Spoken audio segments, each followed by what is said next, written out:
how to buy KEKIUS Maximus token in AscendEX. So before we start, this is not financial advice. I'm not a professional or economic expert. So before investing in any project that you find on my channel, please do your own research. Now before that, go and open this token in CoinGisco and click on markets from here.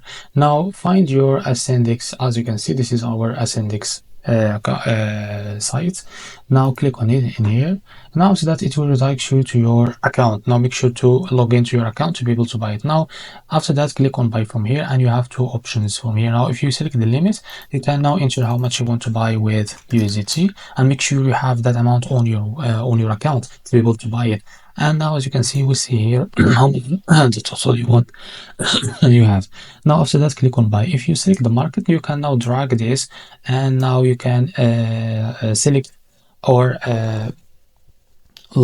select the how much of your USDT you want to buy with, and here you will see how much of your KEKIUS you will receive. And after that, click on buy to be able to buy this token in AscendEX. So this is how to buy the KEKIUS Maximus token in AscendEX. If you found this very helpful, please like and subscribe. See you in the next video.